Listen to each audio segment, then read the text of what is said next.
Глава 926. Зал усовершенствования инструментов. Хань Ли и монахиня Хуалянь стояли в секретной комнате, заполненной различными материалами. Там был краснолицый культиватор на ранней стадии заложения основ, который смотрел на Хань Ли хмурым, оценивающим взглядом. Это старейшина Вэй, один из двух великих мастеров по усовершенствованию инструментов наших 3 королевских монастырей. Помогая ему, ты попутно отточишь свою технику усовершенствования материалов, поскольку у нас нет ресурсов для этого. Поскольку мы собираемся изготовить важное сокровище, нам потребуется немного больше помощи. Если ты будешь усердно работать в течение этих 3 лет, я вознагражу тебя духовными таблетками и лично дам рекомендации по культивации. Естественно, я не собираюсь забирать свои слова обратно. Хань Ли кивнул в ответ, не говоря ни слова. Затем старейшина Вэй раздраженным голосом сказал: «Госпожа Хуалянь, действительно ли этот боевой племянник понимает в усовершенствовании инструментов? Не слишком ли низок его возраст и культивация? Вы говорили, что возьмете помощника в Академии Чистых Откровений». Монахиня Хуалянь с улыбкой ответила: «Усовершенствование этого сокровища очень важно, поэтому было бы лучше не позволять другим сектам участвовать в этом. Культивация и опыт боевого племянника Ханя могут быть незначительными, но под руководством старейшины Вэя у него не должно быть никаких проблем с выполнением усовершенствованием материалов». Старейшина Вэй, смирившись, что лучшей альтернативы нет, даже для усовершенствования материалов требуется талант, иначе это приведет к разрушению материалов. Но раз госпожа Хуалянь лично уверена в нем, то пусть этот юноша пока останется здесь. Не беспокойся, моего мнения достаточно. Его магическая сила удивительно чиста, несмотря на его низкий уровень культивации. Кроме того, его контроль над магической силой и техниками усовершенствования инструментов не так уж плох. Старейшина Вэй еще раз осмотрел Хань Ли, и на его лице появились следы удивления. Го. Вот как? Значит, у него есть потенциал. Похоже, что госпожа Хуалянь не стала бы приводить ко мне человека с дороги. Поскольку я уже привела тебе нужного человека, процесс усовершенствования должен занять меньше времени.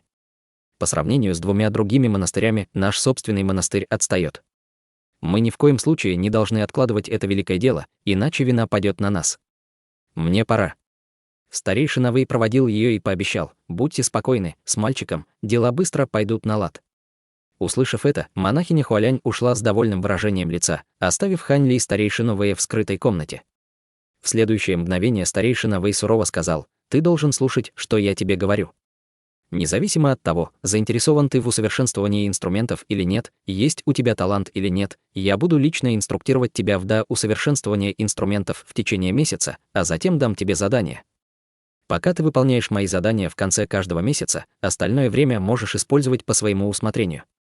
Но если ты не закончишь их выполнять, я отправлю тебя и найду кого-то более подходящего». «Да. Я буду стараться изо всех сил», — со спокойным выражением лица ответил Хань Ли. Старейшина Вэй был доволен покорностью Хань Ли. Со спокойным выражением на лице он вывел Хань Ли из секретной комнаты и сказал: «Разумеется, у того, что ты стал учеником нашего зала усовершенствования инструментов, есть свои преимущества. В зале есть не только несколько магических инструментов и резервуаров земляного огня, которые можно использовать бесплатно, но мы также даем нашим ученикам больше духовных камней в конце месяца, чем в других залах. Следуй за мной, и я познакомлю тебя с другими учениками. В будущем я дам тебе несколько материалов, которые тебе будет нужно усовершенствовать вместе с ними». После того, как Хань Ли представили 3 другим культиваторам стадии уплотнения Ци, его отвели в его комнату. Затем началась культивация Хань Ли в Королевском монастыре Спокойствия. Так называемый зал усовершенствования инструментов был расположен в средней части ниже пика монастыря и представлял собой внутренний двор, отделенный от главного монастыря. Здания было немного. Кроме зала земляного огня, было еще несколько зданий для усовершенствования инструментов.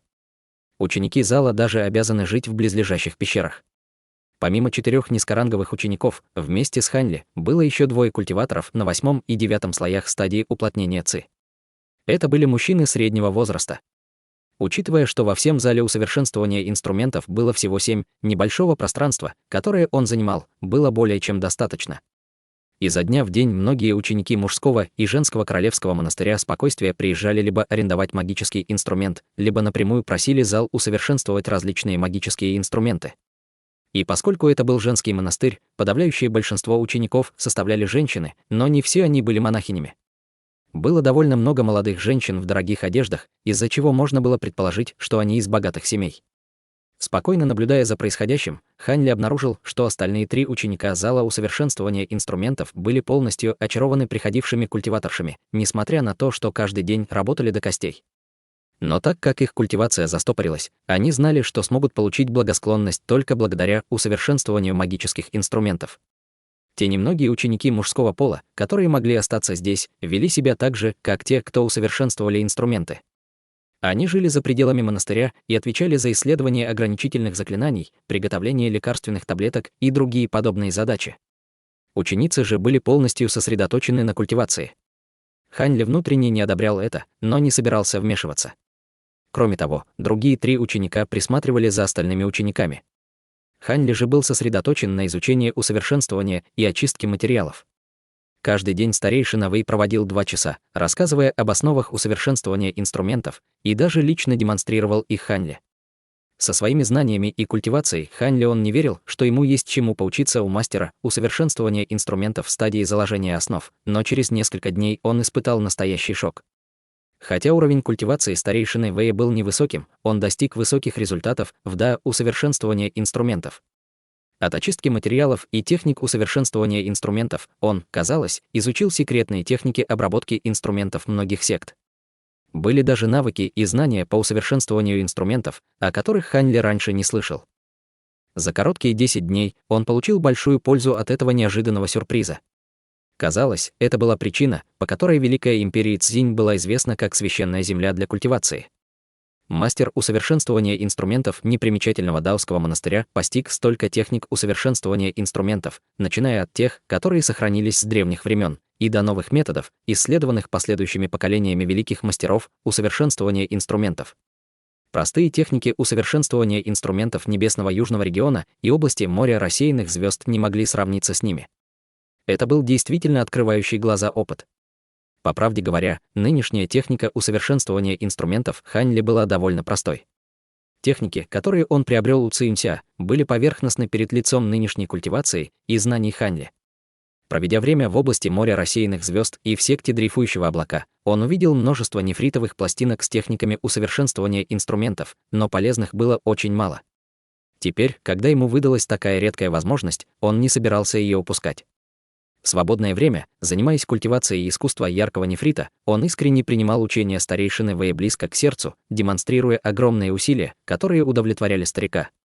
Хань Ли даже задал несколько вопросов, на которые старику было трудно ответить, из-за чего он непреднамеренно дал более подробное объяснение. В результате всего за месяц отношение старика к Хань Ли сильно изменилось, и он стал относиться к нему по-дружески. Остальные 3 ученика были очень удивлены этому, поскольку знали характер старика.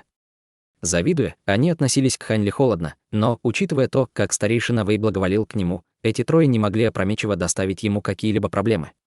Хань Ли был рад этому. Он всегда был одиноким, и их отношение позволяло ему спокойно культивировать, чтобы никто не мешал ему. Месяц спустя, помимо различных техник усовершенствования материалов, старейшина Вэй даже научил его нескольким уникальным техникам усовершенствования инструментов и многому другому, что Хань Ли старательно сохранил в своей памяти.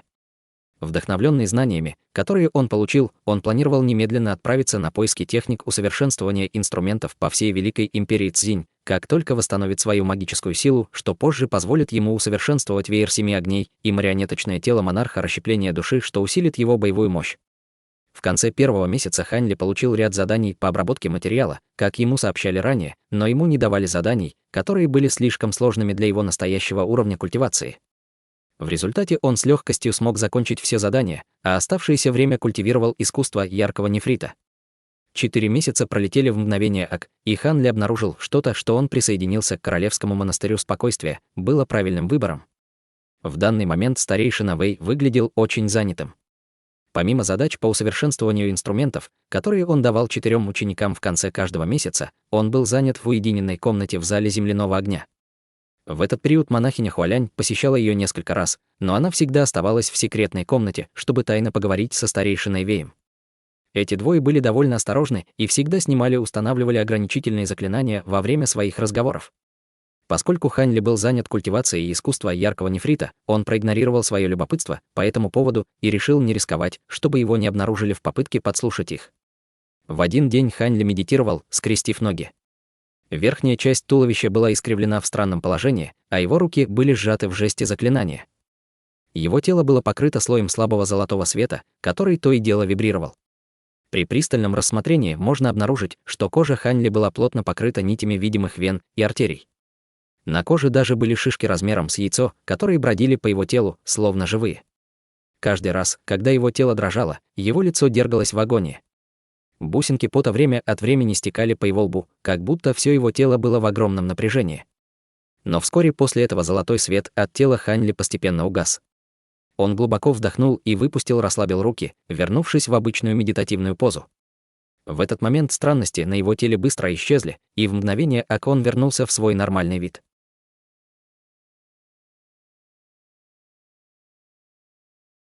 Глава 927. Преподобная графиня Лусю. Почувствовав, как сильный палящий жар медленно исчезает из его тела, Хань Ли открыл глаза с задумчивым выражением на лице. Искусство яркого нефрита было ему неподвластно.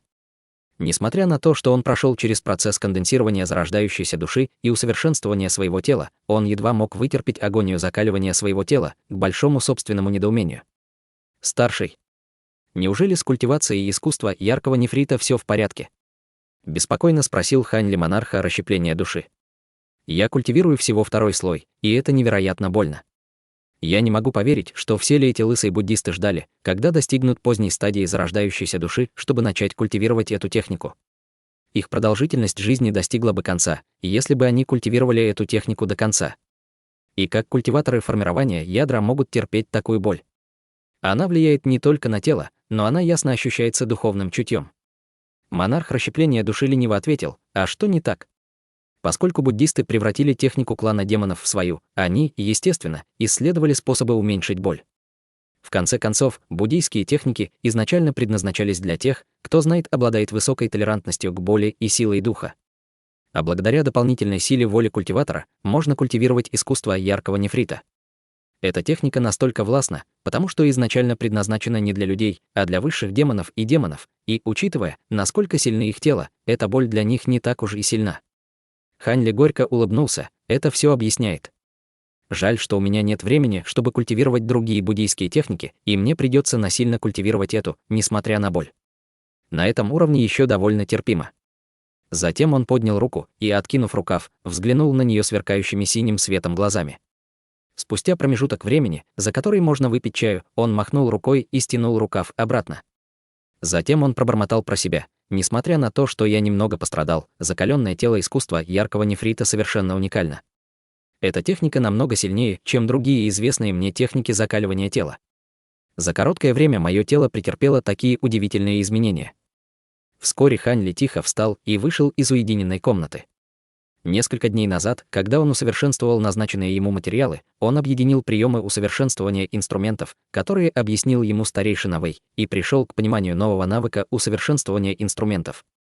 В результате он смог завершить последний шаг процесса усовершенствования кристаллизованного ядра демонов, завершив летающую иглу. После, в течение нескольких дней в полдень, он также использовал резервуар земляного огня, чтобы еще больше закалить летающую иглу и увеличить ее мощь. В тот момент, когда он как раз приближался к резервуару с земляным огнем для очередного этапа закаливания, он внезапно услышал марш шагов в направлении главных ворот. Хань Ли невольно посмотрел в направлении звука. Он увидел группу из 9 молодых культиваторов, в которой были 3 учеников зала усовершенствования инструментов, которых он видел ранее. Главой группы была молодая женщина в изумрудной дворцовой одежде. Она была очень красивой с необычным темпераментом, но ее глаза были наполнены любопытством. Вопреки своему возрасту, эти молодые культиваторы обладали высоким уровнем культивации.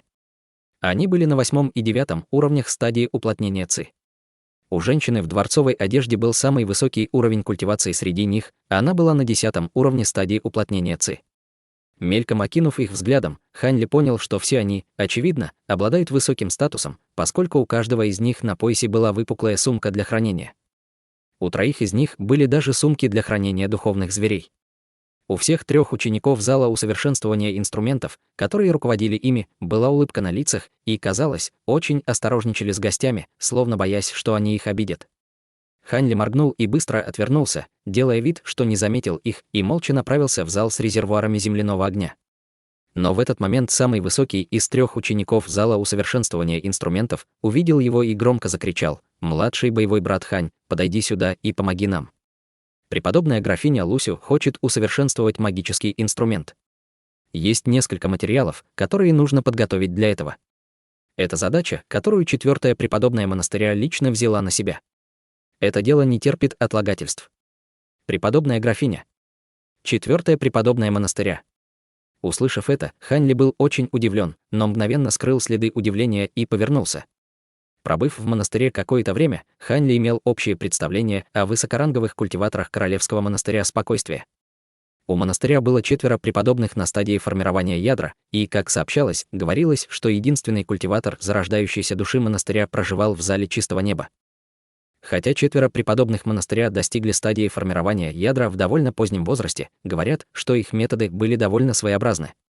И способности 4-й преподобной монастыря были самыми выдающимися из 4, и она была известна во всем регионе.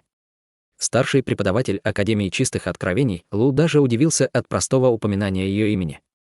Но поскольку у каждого из этих преподобных был высокий статус, у Хань Ли не было возможности увидеть даже одного из них.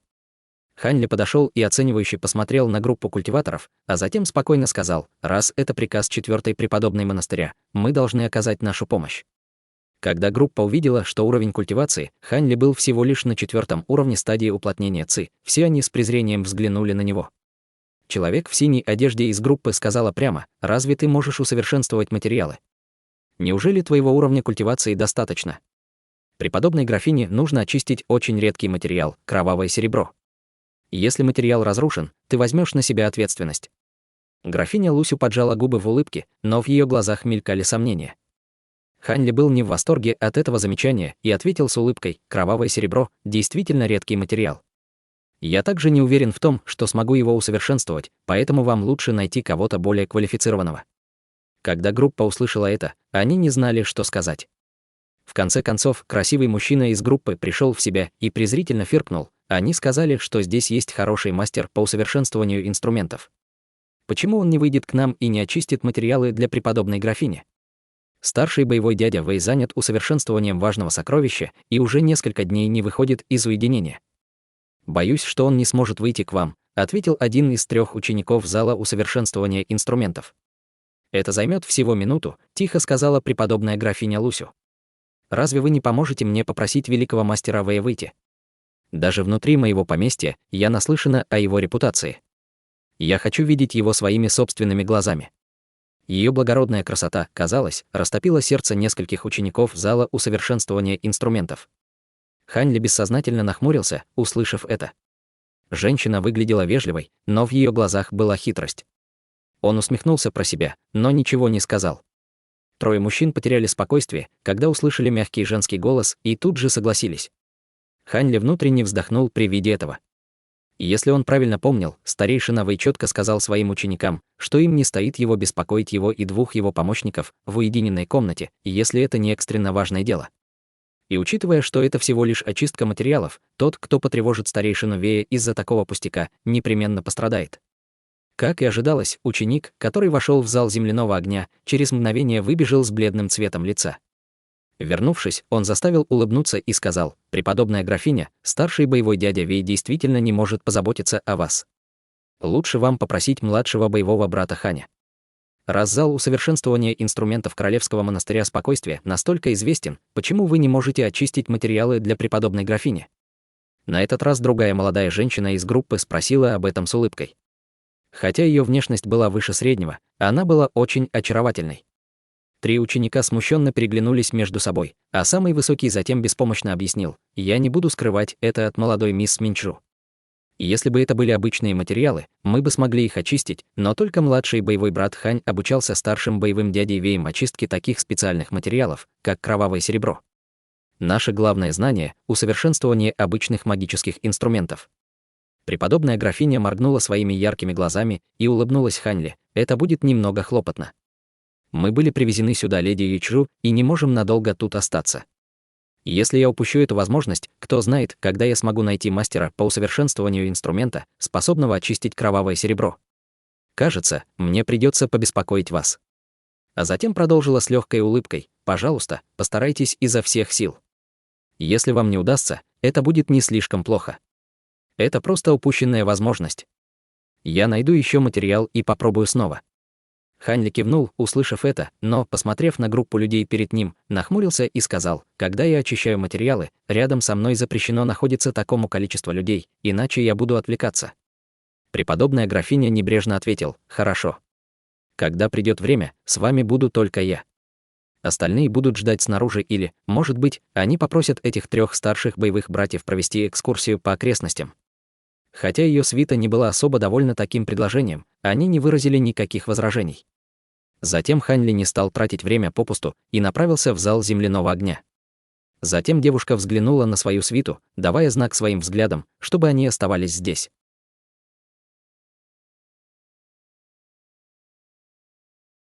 Глава 928. Королевский клан Великой империи Цзинь. Зал земляного огня был самой важной структурой зала усовершенствования инструментов. Хотя его ширина составляла всего чуть более 300 метров, в нем было 3 этажа. Верхний этаж был местом хранения материалов. На 2-м этаже можно было напрямую использовать земляной огонь для очистки материалов и низкоранговые духовные таблетки. Нижний этаж представлял собой яму глубиной в 100 метров, в которой усовершенствовались высокоранговые магические инструменты с помощью земляного огня.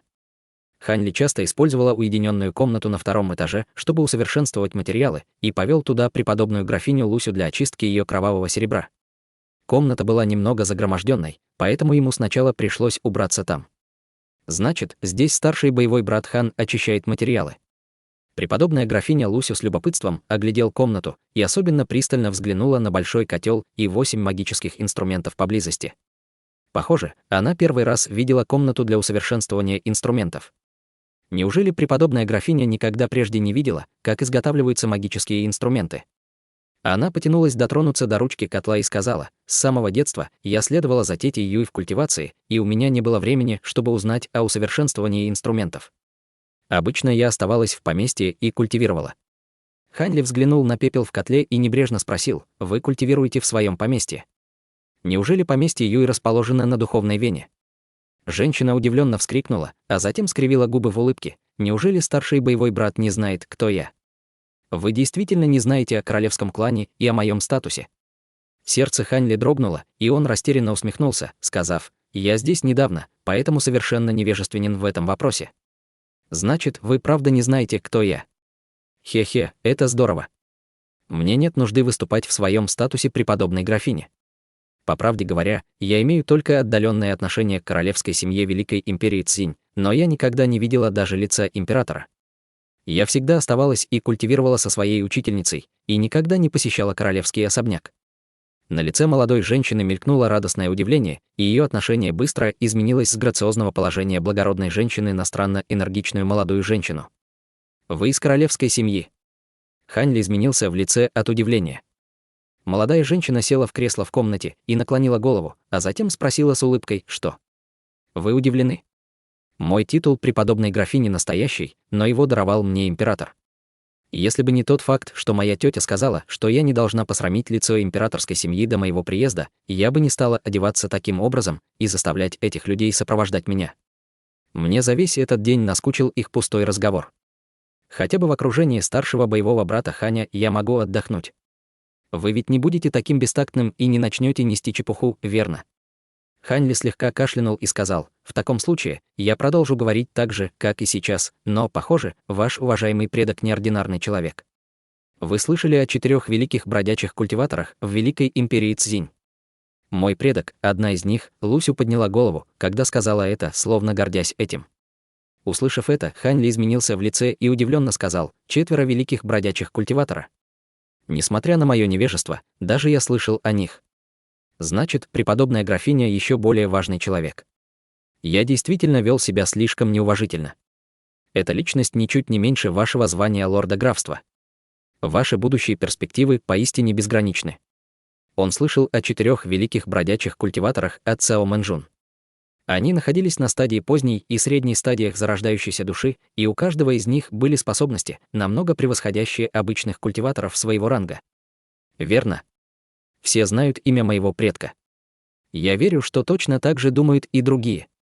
Графиня Лусю, не стесняясь, приняла похвалу Хань Ли. Хань Ли погладил нос и почувствовал головную боль. Он больше не обращал внимания на женщину, а затем ударил большой котел несколькими заклинаниями. Котел начал раскачиваться и засветился ярким светом. Молодая женщина не скрывала своего любопытства и пристально наблюдала за действиями Хань Ли. Когда котел был полностью активирован, он повернулся к Лусю и сказал: «Достаньте, пожалуйста, материал». «Вот». Молодая женщина моргнула и сказала с улыбкой: «Хочу сказать вам, что сейчас нет необходимости быть слишком вежливым. Если старший боевой брат действительно потерпит неудачу и испортит этот материал, вы просто должны будете компенсировать это мне, достав размером с кулак». Она передала его Хань Ли. Камень сверкал серебряным светом, а на его поверхности было бесчисленное количество алых прожилок. Хань Ли взглянул на камень в своей руке и внутренне закатил глаза от насмешливых слов молодой женщины. Не говоря уже о ученике стадии уплотнения ЦИ, даже культиватор заложения основ не смог бы заполучить такой редкий материал. Если бы он был настоящим культиватором уплотнения ЦИ, было бы странно, если бы он был в состоянии компенсировать это. Хань Ли снова сосредоточил свое внимание на котле и бросил в него камень. Затем, положив в него несколько дополнительных материалов, он сел на пол, скрестив ноги. Он ударил талисман по своему телу, и на его теле появился слой синего света. После заклинания 8 магических инструментов в виде тыквы на земле засверкали ярким светом и выпустили 8 струй алого пламени в нижнюю часть котла. Температура в комнате начала внезапно повышаться. Пока Хань Ли занимался очисткой кровавого серебря, старая даосистская монахиня и женщина средних лет беседовали в уединенном здании на вершине горы. С серьезным выражением лица даосистская монахиня сказала: «У нас не так много времени. Наша королевская семья уже более 400 лет готовится к этому. 8 поколений монархов приложили кропотливые усилия, чтобы скрыть этот план. Если план потерпит неудачи, мы не только не приобретем эти 2 сокровища, но и вся королевская семья пострадает. Возможно, наш клан накопил силу в тайне, но если мы действительно столкнемся с буддистами и другими сектами, мы потерпим поражением при первом же ударе. Что касается этих гнилых конфуцианцев, можно сказать, что они лояльно поддерживают трон, но если мы привлечем их внимание, боюсь, что они первыми выступят против нашей королевской семьи. Я всегда чувствовал, что наш клан играет с огнем». Красивая женщина вдохнула и сказала: «Тётя, мы все это знаем, но это отличный шанс для нашего клана, чтобы освободиться от гнёта других сил. И не забывайте, как умер наш великий седьмой дядя и остальные». Когда великие фракции увидели, что наша королевская семья увеличила свою власть и влияние, они немедленно объединились и послали культиваторов зарождающейся души, чтобы расправиться с нами. Затем они придумали ловкую причину в качестве оправдания убийств. Если мы не вырвемся из этой ужасной ситуации, наш королевский клан будет благородным кланом только по названию, тогда как на самом деле мы будем лишь расходным ресурсом, о котором договорились великие фракции. Если верить легендам, и мы действительно приобретем 2 этих сокровища, наши кропотливые усилия за все эти годы окупятся, и мы заставим эти сверхдержавы признать нашу силу. Тогда они не посмеют напасть на нас. Холодный блеск мелькнул в глазах даосистской монахини, и она фыркнула, а затем со страшным тоном произнесла: «Хотя в легендах мира культивации говорится о великой мощи божественных духовных сокровищ, мне трудно поверить, что 2 из них смогут полностью перевернуть мир и поставить нас в равное положение с этими сверхдержавами. Я боюсь, что мы переоценим себя и навлечем бедствие, побудив сверхдержавы уничтожить нас. Если я правильно помню, у этих сверхдержав должны быть сокровища подобного уровня. Хотя я не знаю, сколько их, даже одно может уничтожить наш клан». Красивая женщина нахмурилась и торжественно ответила: «Культиваторам в стадии божественной трансформации нет равных в этом мире. Даже с божественным духовным сокровищем 3 наших великих предка едва ли смогут защитить нас от таких монстров. Однако вам не нужно слишком беспокоиться об этом. Наш клан тайно расследовал это дело более 100 лет назад. После тщательного анализа предполагается, что продолжительность жизни этих монстров на 1000 лет больше, чем у культиватора зарождающейся души. Кроме того, было всего несколько культиваторов, которые смогли достичь стадии божественной трансформации за последние 2000 лет. Небольшая часть из них, возможно, преуспела, и большинство из них должно было вознестись в царство духов, а в мире смертных остались только 2 или 3. Кроме того, эти люди тратят огромные ресурсы, чтобы оставаться в царстве смертных. Мало того, что их передвижения ограничены и не могут легко предпринимать действия, но их культивация принудительно подавлена на уровне поздней стадии зарождающейся души. Более того, эти монстры, скорее всего, не будут заинтересованы в деятельности фракций. Услышав это, выражение лица даосистской монахини стало мрачным. «Откуда вы можете знать об этом? Только не говори, что эта информация которую вы получили из догадок и предположений.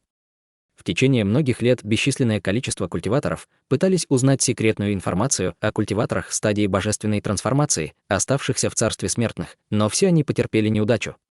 Откуда у вас такая информация? Ваша уверенность, попытка обмануть меня. Или есть что-то, что вы скрываете от меня? Видя, что ее тетя злится, женщина поспешно объяснила: мы не собирались обманывать вас. Хотя эта информация не была исследована нашим кланом, она была приобретена у старейшины, которого мы недавно завербовали.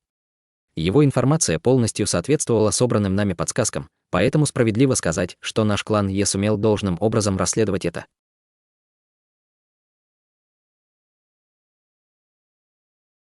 Глава 929. Перо Черного Феникса. Старейшина. Когда это у клана Е появился новый старейшина? Он бродячий культиватор или кто-то из маленькой секты? Не возникнут ли с ним проблемы? Даосистская монахиня в тревоге задала несколько вопросов. Не беспокойтесь, тетя. Этот человек не культиватор из Великой Империи Цзинь, а бродячий культиватор из парящих небесных равнин. Его способности впечатляют, и мы уже изучили происхождение этого человека и не нашли в нем ничего плохого. Он оскорбил храм парящего неба и был вынужден бежать. Наш клан еще ничего не говорил ему о нашем плане. А это хорошо. Хотя я не одобряю ваш последующий план, старейшины уже приступили к его осуществлению. Нам необходимо приобрести 2 божественных духовных сокровища. Нам остается только беспокоиться о том, что произойдет потом, но и быть осторожными сейчас, не допуская слухов. У этих сверхдержав повсюду есть шпионы, и наши передвижения обязательно привлекут их внимание. Мы не можем допустить утечку информации, предупредила даосистская монахиня. Красивая женщина горько улыбнулась и сказала: мы боимся, что уже вызвали подозрения у нескольких проницательных людей. За последние несколько дней сверхдержавы отправили много дополнительных культиваторов, чтобы укрепить свои ряды в столице. Выражение лица даосистской монахини стало мрачным, и она спросила, среди них были культиваторы зарождающейся души. Нет, но все посланные культиваторы на стадии формирования ядра. За столицей наблюдает прежнее количество культиваторов зарождающейся души. Вот как, медленно сказала старая даосистская монахиня, кажется, что они пока только несколько насторожились, но еще ничего не почувствовали. С тех пор, как 3 королевских монастыря обнародовали информацию о том, что собираются усовершенствовать важное сокровище, мы привлекли много внимания, что в противном случае оказало бы давление на вашу сторону. Подумав, другая женщина сказала: ваши приказы были правильным выбором. Но стоит упомянуть, что хотя сокровище 3 королевских монастырей является лишь приманкой, оно значительно увеличит нашу силу в случае успеха. Мы должны приложить все усилия на его создание. «Я прекрасно это знаю», — сказала даосистская монахиня, сокрушающая горы печать, это сокровище, способное расколоть землю. Даже его имитация будет выдающимся оружием. В случае успеха это будет эквивалентно тому, что в наших рядах появится еще один культиватор на поздней стадии зарождающейся души. Мы должны сделать все возможное, чтобы добиться успеха. С другой стороны, я слышала, что ваш второй дядя сказал, что он хочет нанять несколько могущественных бродячих культиваторов. Как обстоят дела с этим? Он уже давно занимается набором бродячих культиваторов. 2 из 4 великих бродячих культиваторов уже поступили на службу к царской семье. Что касается 2 других, их было слишком сложно найти, поэтому их будет невозможно завербовать. Однако призрачный монарх светящейся Западной горы и повелитель долины 1000 демонов, лорд Сюн, готовы поддержать нас ради избежания контроля сверхдержав. Они помогут нам, когда придет время. Несколько небольших сект проявили свое желание присоединиться к нам. После этого старая даосистская монахиня и красивая женщина, не торопясь, продолжили подробные обсуждения. В зале земляного огня преподобная графиня Лусю с восторгом разглядывала кусочек серебра размером с яйцо, переливающийся серебряным и малиновым светом. Женщина возилась с материалом в руке, обращаясь к Хань Ли с улыбкой: «Старший боевой брат Хань, я не ожидала, что ты сможешь по-настоящему усовершенствовать кровавое серебро до такой степени чистоты. Старейшина Вэй, очевидно, достаточно опытен, разу у него такой умелый ученик, как ты. Я испробовала множество залов усовершенствования инструментов во многих торговых городах, но ни один из их мастеров по усовершенствованию инструментов не был уверен в своей способности верно очистить этот материал». Хань Ли ответил со слабой улыбкой: «Методы усовершенствования инструментов боевого дяди Вэя несопоставимы с обычными мастерами усовершенствования инструментов. Кроме того, я не ученик боевого дяди Вэя, а временный помощник в зале усовершенствования инструментов. Когда придет время, я хочу от всего сердца сосредоточиться на культивации. Мои нынешние техники усовершенствования инструментов — это то, что я попутно изучал. Услышав Ханли, на ее лице появилось грустное выражение. Вот как? Печально. У тебя, определенно, талант в усовершенствовании инструментов, поскольку ты смог очистить кровавое серебро. Раз я закончил с вашим делом, у меня есть другие важные дела, поэтому я не могу продолжать поддерживать вашу компанию. Как только Ханли начал убирать магические инструменты в комнате для усовершенствования инструментов, женщина внезапно сказала: «Пожалуйста, подожди». Она убрала кровавое серебро и с улыбкой сказала: «Неужели я недостаточно красива, что моя внешность заставляет вас уйти? И кто сказал, что мне нужно усовершенствовать только это? У меня есть и другие материалы, с которыми нужно разобраться. Я не знала, насколько ты опытный, поэтому ничего не говорил о них, но теперь я полностью уверена в твоих навыках». После этого она достала нефритовую коробку длиной в фут и передала ее Ханли. Ханли почувствовал головную боль. Он взвесил нефритовую коробку в руке, но вместо того, чтобы открыть ее, он сказал: «Есть еще материалы. Преподобная графиня переоценивает меня. С моей культивацией я уже исчерпал свою магическую силу, пока очищал кровавое серебро. Я не смогу очистить другие материалы». Вот как. Твоя магическая сила слишком мала. Однако, этот предмет не нуждается в очистке. Я только хочу, чтобы ты помог мне разобраться с материалом и уменьшить разрушение его духовной природы. Стоит предупредить тебя, что ты не можешь об этом рассказывать кому-либо после того, как я покажу тебе это. Я приобрела этот предмет с большим трудом, и я считаю, что таких предметов очень мало в нашем мире. Какой предмет может быть настолько редким? Ханли в изумлении посмотрел на нефритовую коробку в руке и с любопытством открыл ее. Как только он приоткрыл крышку, из нее внезапно вспыхнул ослепительный красный свет. В тревоге он неосознанно активировал глаза духовного прозрения, и его глаза засверкали синим светом. «Го! Твои!» Это Ханли и молодая женщина одновременно закричали от удивления. В коробке было полупрозрачное перо длиной в полфута. Оно сияло таким красным светом, будто было сделано из пламени. Перо огромной птицы Янь. Но выглядит иначе, пробормотал Ханли, глядя на содержимое коробки. Что за огромная птица Янь? Это перо черного феникса. Когда мой дедушка отвез меня через море к могущественному старшему, я воспользовалась моментом, когда его духовная птица спала, и тайно вырвала перо. Хе-хе, эта тупая птица спала и ничего не заметила. Кстати, что у тебя с глазами? Они засветились синим светом. Это очень интересно. Это магическая техника. Затем она посмотрела в глаза Ханли, надеясь, что что-нибудь узнает. Но Ханли почувствовал, что что-то не так, и уже отменил глаза духовного прозрения, не давая ей возможности разглядеть что-либо. В этот момент он смотрел на перо и беседовал с монархом расщепления души с помощью духовного чутья. Перо черного феникса. Разве это не духовная птица с огненным элементом, эквивалентная огромной птице Янь? Может ли это служить заменой? Торжественно спросил Ханли. Черный феникс — это всего лишь разновидность огненного феникса. Хотя у этих птиц общая родословная, идущая из древности, и она обладает удивительными способностями, но, к сожалению, эти два материала не являются взаимозаменяемыми. С некоторыми модификациями мы сможем добавить это перо и поднять мощность упрощенного веера семи огней на целый уровень. Однако духовная природа этого пера сильно разложилась. Оно больше не является подходящим духовным материалом, разочарованно сказал монарх и озадаченно добавил, но я нахожу его довольно впечатляющим. В моем прошлом путешествии по Великой империи Цинь я никогда не слышал об эксцентриках, которые бы культивировали эту птицу. Вот как, услышав это, Ханли был очень разочарован. В этот момент Лусю смотрела на него с нетерпением. Ей было очень любопытно, что за синий свет был в глазах Ханли. Увидев любопытство на ее лице, он почесал нос и криво улыбнулся в своем сердце. Со спокойным выражением лица он медленно ответил: «Причина, по которой мои глаза засияли синим светом, заключается в том, что я использовал духовную воду, чтобы очистить их.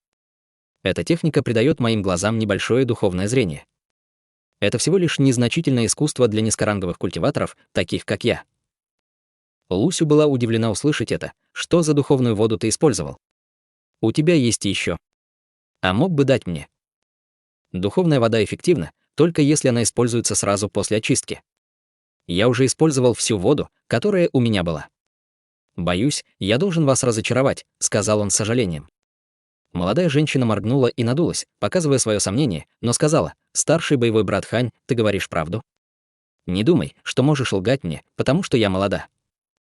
Хань Ли сухо усмехнулся и сказал: «Я говорю правду и совершенно не смею обманывать вас, преподобная графиня. Однако у меня есть кое-что еще, что может вас заинтересовать». Молодая женщина была ошеломлена словами Хань Ли и вдруг что-то вспомнила, а затем спросила с хитрой улыбкой на лице: «Хочешь обменяться? Только не говори, что положил глаза на мое перо черного феникса». Хань Ли закрыл крышку коробки и криво улыбнулся. Преподобная графиня Лусю, должно быть, шутит. Как может простой культиватор стадии уплотнения Ци осмелиться желать такого сокровища? Я просто хочу, чтобы вы ответили мне на кое-какой вопрос. Женщина улыбнулась и махнула рукой. Ответить на вопрос? Легко. Нет необходимости торговаться. Если ты поможешь мне с пером черного феникса, я отвечу на любые твои вопросы. Подумав немного, Хань Ли кивнул и сказал: «Хорошо. Сделаем так, как вы сказали».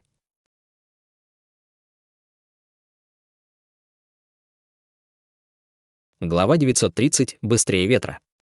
Через 2 часа графиня Луку вышла из зала земляного огня. Ее свита с нетерпением ждала снаружи. 3 ученика зала усовершенствования инструментов ждали в стороне, не осмеливаясь пренебрегать гостями, поскольку все молодые культиваторы вокруг были исключительно высокого происхождения. Как только графиня вышла, свита тут же окружила ее. «Преподобная графиня, как все прошло? Этот человек испортил ваше кровавое серебро». На нее со всех сторон посыпались вопросы. Молодая женщина откинула волосы с лица и мило улыбнулась, сказав: «Ничего плохого не произошло. Большое спасибо за ваше беспокойство». Старший боевой брат Хань очистил материал, к тому же с большим успехом. Свита никогда прежде не видели ее такой. Выйдя из зала земляного огня, уголок рта Хань Ли неосознанно дернулся при виде этого. «Хех. Малыш Хань, а ты очень хитер, раз уговорил эту девушку рассказать тебе местонахождение черного феникса. Ты хочешь посетить лорда острова ради пера черного феникса?» «Конечно. Раз это доступный способ усилить веер 7 огней, я должен сделать все возможное. Я не хочу потратить столько редких материалов и усилий, а в итоге получить недостаток энергии. В конце концов, обычные древние сокровища не оказывают большого влияния на культиваторов на поздней стадии зарождающейся души. Так что вперед. Поехали. Они останутся в Королевском монастыре спокойствия в течение следующих нескольких дней. Я буду в уединении, чтобы они не прерывали мою культивацию, равнодушным тоном сказал Хань Ли и направился в свою резиденцию. В следующие 2 дня преподобная графиня Лусю втайне искала Хань Ли, надеясь, что он очистит ей еще материалы, но Хань Ли уже поставил знак, что он вошел в уединенную культивацию, и даже установил простое ограничительное заклинание перед дверью. Эти действия заставили Лусю надуть губы от обиды. Через 2 дня преподобная графиня покинула монастырь вместе со своей свитой молодых культиваторов, а все в зале усовершенствования инструментов вернулись к своим обычным делам. Шел месяц за месяцем, Хань Ли время от времени очищал материалы, а остальное время посвятил культивации искусства яркого нефрита. Благодаря последовательному выполнению его задач по очистке материалов, у старейшины Вея росло к нему уважение. В результате он посвящал Хань Ли в более тонкие аспекты очистки материала. Позже он планировал передать Хань Ли несколько редких материалов для очистки. Хань Ли очистил их без малейшей задержки, к большому удивлению старейшины Вэя. В конце концов, старейшина Вэй заметил талант Хань Ли в усовершенствовании инструментов и стал поручать ему больше задач, изредка находя больше времени и для обучения Хань Ли. В это время старейшина Вэй также занимался усовершенствованием чего-то и оставил небольшую часть материалов Хань Ли. Вскоре после этого Хань Ли с удивлением обнаружил, что ему дали для чистки редкий материал земляного элемента. Он был в шоке. Ему мало встречались сокровища, усовершенствованные полностью из материала земляного элемента, но все они обладали удивительной силой. Однако его это не касалось. Вне зависимости от происходившего, он придерживался своего первоначального плана и медленно культивировал до 2-го уровня искусства яркого нефрита. Постепенно он стал замечать изменения в своем теле. Однажды несколько человек из Академии Чистых Откровений передали клану Гану, что учитель Янь внезапно скончался от тяжелой болезни. Болезнь. Когда я в последний раз видел его, было не похоже, что он болен. Подумав об этом, Хань Ли обнаружил, что это довольно неожиданно. Кроме того, он почувствовал своим духовным чутьем, что возле Королевского монастыря спокойствия появилось много иностранных культиваторов, которые стали наблюдать за ним. Казалось, должно было вот-вот что-то произойти. Лучше нам поскорее покинуть это место, иначе меня могут втянуть в какие-то неприятности. Благодаря своему богатому опыту Хань Ли быстро принял решение. В оставшееся время он культивировал искусство яркого нефрита с большей осторожностью. Год спустя события в Королевском монастыре Спокойствия произошло нечто странное. Внешний ученик стадии уплотнения ЦИ внезапно исчез, и это привлекло внимание многих высокоранговых культиваторов в монастыре. Когда монахиня стадии зарождающейся души услышала это, она решила лично заняться расследованием. Как правило, исчезновение одного из 1000 низкоранговых учеников не было бы причиной для беспокойства, но случилось так, что этот ученик был способным и трудолюбивым учеником зала усовершенствования инструмента. Поскольку он был очень полезен, это вызвало настоящий переполох в высшем эшелоне монастыря. В этот момент старая даосистская монахиня сидела в кресле, а рядом с ней стояли 2 даосистские монахини в желтых одеждах. Одной было лет 40, другой под 30. В чем дело? На Королевском монастыре установлены мощные ограничительные заклинания. Как мог один ученик исчезнуть без чьего-либо ведома? Вам двоим есть что сказать. С мрачным выражением лица сказала старая даосистская монахиня. Монахиня средних лет немного поколебалась и сказала: докладываю вам о том, что я уже проверила ограничительные заклинания в секте и обнаружила, что все они абсолютно не повреждены. Нет никаких признаков проникновения в монастырь внешней силы. Кажется, в это дело либо вовлечен мастер ограничительных заклинаний, либо ученик ушел по собственному желанию. Старая даосистская монахиня нахмурилась и спросила: мастер ограничительных заклинаний. Великая защитная формация нашего монастыря не то, что может постичь обычный мастер ограничительных заклинаний. Формирование заклинаний. Но сбежать изнутри не особо трудная задача. Как звали этого ученика и каково его происхождение? Младшая даосистская монахиня поспешно ответила: ученика звали Хань Ли. Он был бродячим культиватором, которого боевая племянница Хуалянь завербовала 2 года назад из Академии Чистых Откровений. Хань Ли.